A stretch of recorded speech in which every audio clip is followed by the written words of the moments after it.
Hello friends, good morning. நான் உங்கள் பிரியா பேசுகிறேன். எல்லோரும் எப்படி இருக்கீங்க?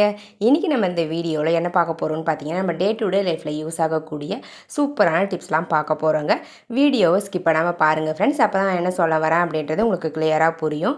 ஓகே ஃப்ரெண்ட்ஸ், இப்போ நம்ம வீடியோக்குள்ளே போகலாங்க. வீடியோக்குள்ளே போகிறதுக்கு முன்னாடி நீங்கள் நம்மளுடைய சேனலை ஃபஸ்ட் டைம் பார்க்குறீங்க அப்படின்னா மறக்காமல் சப்ஸ்கிரைப் பண்ணி வச்சுக்கோங்க. அதுக்கு பக்கத்தில் இருக்க பெல் பட்டனையும் ப்ரெஸ் பண்ணுங்கள். அதுக்கு பக்கத்தில் இருக்க ஆளுன்ற பட்டனையும் ப்ரெஸ் பண்ணுங்கள் ஃப்ரெண்ட்ஸ். அப்போ தான் நான் போடுற வீடியோஸ் உங்களுக்கு உடனுக்குடனே நோட்டிஃபிகேஷனாக வரும். ஓகே ஃப்ரெண்ட்ஸ், இப்போ நம்ம வீடியோக்குள்ளே போகலாங்க. டிப்ஸ் நம்பர் 1 பார்க்க போகிறோம். டிப்ஸ் நம்பர் 1ல் இந்த மாதிரி பிளாஸ்டிக் மூடி இருந்தால் எடுத்துக்கோங்க.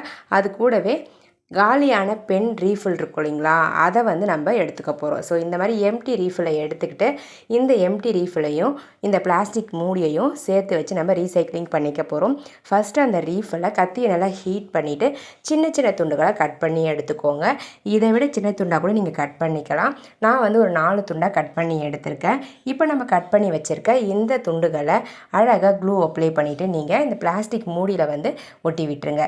க்ளூக்கு பதிலாக நீங்கள் ஃபெவிக்விக் கூட யூஸ் பண்ணி ஒட்டிக்கலாங்க. உங்ககிட்ட என்ன க்ளூ இருக்கோ அதை யூஸ் பண்ணி நீங்கள் ஒட்டி எடுத்துக்கோங்க. பாருங்கள் ஃப்ரெண்ட்ஸ், நான் ஹாட் க்ளூ ஸ்டிக்கை உருக்கிட்டு அதை யூஸ் பண்ணி இந்த துண்டுகளை பார்த்திங்கன்னா அழகாக ஒட்டி எடுத்துக்கிறேன். 4 துண்டுகள் கட் பண்ணுவீங்க. 4 துண்டுகளையுமே அழகாக அந்த மூடியில் கொஞ்சம் கேப் விட்டு ஒட்டி எடுத்துக்கோங்க.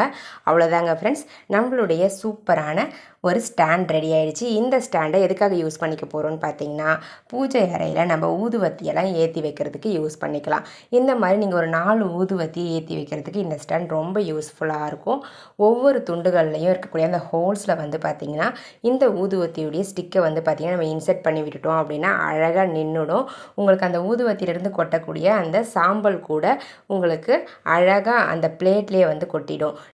நான் சின்ன சைஸ் மூடி தான் எடுத்திருக்கேன். நீங்கள் கொஞ்சம் பெரிய சைஸ் மூடியாக எடுத்தீங்க அப்படின்னா ஃபுல்லாக இந்த ஊதுவத்தி எரிஞ்சு வரக்கூடிய அந்த சாம்பல் அந்த மூடியிலே ஃபுல்லாகவே கலெக்ட் ஆகிடும். கீழேயுமே பார்த்திங்கன்னா உங்களுக்கு க்ளீனாக இருக்கும். பார்க்கவும் நீட்டாக இருக்கும். யூஸ் பண்ணுறதுக்கும் ரொம்ப கம்ஃபர்டபுளாக இருக்கும். உங்களுக்கு தேவைப்பட ட்ரை பண்ணி பாருங்கள். நம்ம வேஸ்ட்டாக குப்பையில் தூக்கி போடக்கூடிய பிளாஸ்டிக் மூடியையும் ஒரு எம்டி ரீஃபிலையும் வச்சு நம்ம சூப்பரான ஊதுவத்தி ஸ்டாண்ட் ரெடி பண்ணியாச்சு. பாருங்கள் எவ்வளோ நீட்டாக அழகாக இருக்குதுன்னு சொல்லிட்டு. உங்களுக்கு தேவைப்பட்டால் நீங்களே இதே மாதிரி ட்ரை பண்ணி பாருங்கள். இந்த டிப்ஸ் உங்களுக்கு பிடிச்சிருக்கு அப்படின்னா மறக்காமல் இந்த வீடியோவுக்கு ஒரு லைக் பண்ணிக்கோங்க. நம்மளுடைய சேனலை இன்னும் நீங்கள் சப்ஸ்கிரைப் பண்ணாமல் பார்க்குறீங்க அப்படின்னா சப்ஸ்கிரைப் பண்ணி சப்போர்ட் பண்ணுங்கள் ஃப்ரெண்ட்ஸ். ஓகே ஃப்ரெண்ட்ஸ், இப்போ நம்ம அடுத்த டிப்ஸ் பார்க்கலாங்க.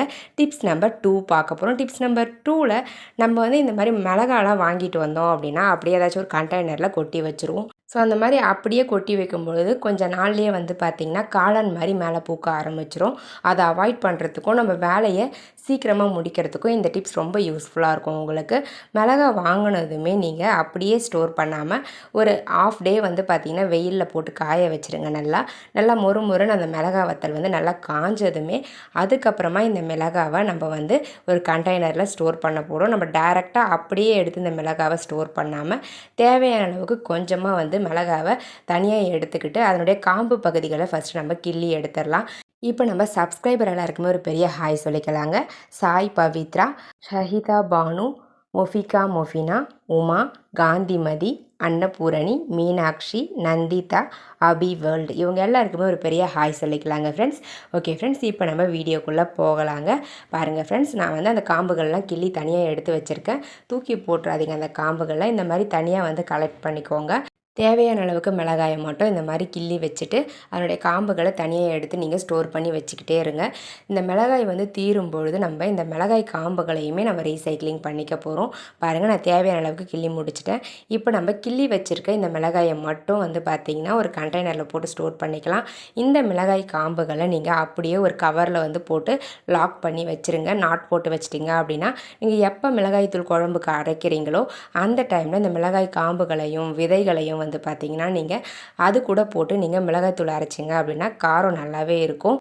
அதே மாதிரி வெயிட்டும் உங்களுக்கு நல்லாயிருக்கும். ஸோ காம்புலேருந்து கூட நம்ம மிளகாய் தூள் அரைக்க முடியும். இந்த மிளகாய் கூட சேர்த்து ரொம்ப யூஸ்ஃபுல்லாக இருக்கும். ட்ரை பண்ணி பாருங்கள். நான் கொஞ்சமாக தான் கிள்ளி வச்சுருக்கேன். நிறைய கிள்ளி வச்சிட்டாலுமே அதனுடைய காரத்தன்மை கொஞ்சம் சீக்கிரமாக போயிடும். ஸோ அதனால் பார்த்திங்கன்னா தேவையான அளவுக்கு ஒரு 1 மந்த்துக்கு தேவையான அளவுக்கு மட்டும் நான் கிள்ளி வச்சுருக்கேன். தாளிப்புக்கு மட்டும்தான் இந்த மிளகாய். நான் சட்னிக்கெலாம் தனியாக கிள்ளி யூஸ் பண்ணிப்பேன். பாருங்கள் ஃப்ரெண்ட்ஸ், ரெடி பண்ணியாச்சு. இப்போ நம்ம இது இப்படியே ஸ்டோர் பண்ணிக்கலாம். நம்மளுக்கு எப்போ தேவை தேவைப்படுதோ அப்போ வந்து பார்த்திங்கன்னா டக்குன்னு எடுத்து கிள்ளி தாளிச்சிடலாம். அந்த டைமில் வந்து காம்பு கிள்ளி அந்த காம்பெல்லாம் கண்ட இடத்துல போட்டுருவோம். நம்ம க்ளீன் பண்ணுறதுக்கு வேலை தான் அதிகமாகும். ஸோ இந்த மாதிரி டக்குன்னு எடுத்து க்ளீன் பண்ணும்போது உங்கள் கிச்சன் மேடையும் க்ளீனாக இருக்கும், வேலையும் சீக்கிரமாக முடிஞ்சிடும். ரொம்ப யூஸ்ஃபுல்லாக இருக்கும். ட்ரை பண்ணி பாருங்கள். இப்போ நம்ம அடுத்த டிப்ஸ் பார்க்கலாம். டிப்ஸ் நம்பர் 3 பார்க்கலாம். டிப்ஸ் நம்பர் 3ல என்ன பார்க்க போகிறோம்னு பார்த்தீங்கன்னா, தயிர் வந்து சீக்கிரமாக புளிக்காமல் இருக்கிறதுக்கு என்ன பண்ணலான்னு பார்க்கலாங்க. இந்த மாதிரி பேக்கெட்டில் நீங்கள் தயிர் வாங்கிட்டு வந்தீங்க அப்படின்னா, அந்த பேக்கெட்டில் இருக்கக்கூடிய தயிரை ஒரு கண்டெய்னரில் மாற்றிக்கோங்க. ஒரு டிஃபன் பாக்ஸில் மாற்றி எடுத்துக்கோங்க. மாற்றி எடுத்துக்கிட்டு இது கூட ஒரே ஒரு பொருள் மட்டும் ஆட் பண்ணி வச்சிட்டிங்க அப்படின்னா தயிர் வந்து அவ்வளோ சீக்கிரம் புளிக்காமல் இருக்குங்க. பாருங்கள் ஃப்ரெண்ட்ஸ், நான் வந்து தயிரை ஃபுல்லாக வந்து எடுத்துட்டு இது கூட வந்து பார்த்திங்கன்னா ஒரே ஒரு பொருள் ஆட் பண்ண போகிறோன்னு சொன்னோம் இல்லைங்களா, அது வந்து என்னென்னு பார்த்திங்கன்னா ஒரு துண்டு தேங்காய் தான் எடுத்து இதில் நம்ம போட்டு யூஸ் பண்ணிக்க போகிறோம். பாருங்கள், இந்த மாதிரி நம்ம சின்னதாக ஒரு பீஸ் வந்து தேங்காவை கீனி எடுத்துக்கலாம். கீனி எடுத்துட்டு இந்த தேங்காயை வந்து நல்லா வாஷ் பண்ணிவிடுங்க.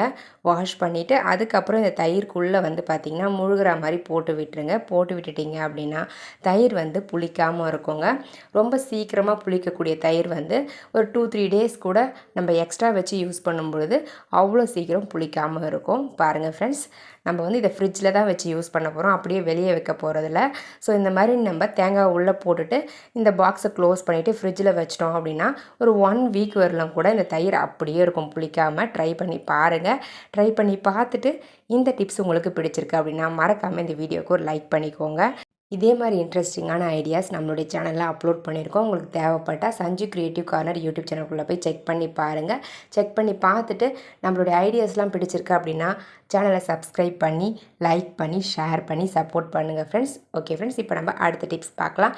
டிப்ஸ் நம்பர் 4 பார்க்க போகிறோம். டிப்ஸ் நம்பர் 4ல் என்ன பார்க்க போகிறோம்னு பார்த்தீங்கன்னா, இந்த மாதிரி நம்ம ஒரு பவுல் எடுத்துக்கலாம். அதில் வந்து பேக்கிங் சோடா வந்து ஒரு ஸ்பூன் அளவுக்கு ஆட் பண்ணிக்கோங்க. நம்ம சமையலுக்கு யூஸ் பண்ணுவோம் இல்லைங்களா, அந்த பேக்கிங் சோடாவை ஒரு ஸ்பூன் ஆட் பண்ணிவிட்டு ஒரு ஸ்பூன் அளவுக்கு ஷாம்பு வந்து ஆட் பண்ணிக்கோங்க. அது கூடவே ஒரு ஆஃப் லெமனை நல்லா பிழிஞ்சு விட்டுக்கோங்க. ஷாம்பு எந்த பிராண்டாக இருந்தாலும் ஓகே தான். எந்த பிராண்ட் ஷாம்புவாக இருந்தாலும் நீங்கள் யூஸ் பண்ணிக்கலாம். இப்போ நம்ம இந்த பேக்கிங் சோடா, ஷாம்பு, லெமன் இது மூணுத்தையுமே நல்லா மிக்ஸ் பண்ணி விட்டுட்டு இது கூட வந்து தேவையான அளவுக்கு தண்ணி வந்து ஆட் பண்ணிக்கோங்க. நம்ம எடுத்துருக்க குவான்டிட்டிக்கு ஒரு 1/2 லிட்டர் தண்ணி மட்டும் நம்ம ஆட் பண்ணிக்க போகிறோம். ஆட் பண்ணிவிட்டு நம்ம ஒரு சூப்பரான க்ளீனிங் லிக்விட் தான் ரெடி பண்ணிக்க போகிறோம்.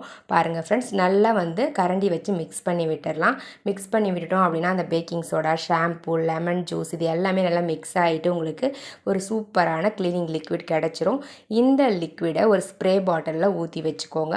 ஊற்றி வச்சுக்கிட்டிங்க அப்படின்னா நீங்கள் கிச்சன் மேடையை க்ளீன் பண்ணும்பொழுதும், அடுப்பு க்ளீன் பண்ணும்பொழுதும், அதாவது கேஸ் ஸ்டவ்வை க்ளீன் பண்ணுறதுக்கும், டைனிங் டேபிள் க்ளீன் பண்ணுறதுக்குலாம் ரொம்ப யூஸ்ஃபுல்லாக இருக்கும். இந்த லிக்விடை யூஸ் பண்ணி நீங்கள் ஃப்ரிட்ஜு, டோரு, விண்டோ இந்த மாதிரி எல்லா பொருட்களையுமே எல்லா இடங்களையுமே க்ளீன் பண்ணி எடுத்துக்க முடியும். நம்ம வீட்டை க்ளீன் பண்ணுறதுக்காக தனியாக காசு கொடுத்து லிக்விட் வாங்காமல் நம்மக்கிட்ட இருக்கக்கூடிய பொருட்களை வச்சு சூப்பரான க்ளீனிங் லிக்விட் ரெடி பண்ணிக்கலாம். பாருங்கள், நான் லைட்டாக வந்து தெளித்து கிச்சன் மேடையை மட்டும் க்ளீன் பண்ணி உங்களுக்கு காமிக்கிறேன் எந்த அளவுக்கு சூப்பராக வந்து ரிசல்ட் இருக்குதுன்னு சொல்லிட்டு. அந்த பிசு தன்மை ஏதாச்சும் இருந்துச்சு அப்படின்னா கூட எல்லாமே ரிமூவ் ஆகிடும். க்ளீனாக இருக்கும். ட்ரை பண்ணி பாருங்கள். நீங்கள் வந்து ஒரு ஸ்ப்ரே பாட்டிலில் ஊற்றி யூஸ் பண்ணிங்க அப்படின்னா இன்னும் கம்ஃபர்டபுளாக இருக்கும். என்கிட்ட தற்சமயம் ஸ்ப்ரே பாட்டில் இல்லை அப்படின்றதால நான் வாட்டர் பாட்டிலில் ஃபில் பண்ணி காமிச்சிருக்கேன். ஓகே ஃப்ரெண்ட்ஸ், இப்போ நம்ம அடுத்த டிப்ஸ் பார்க்கலாம்.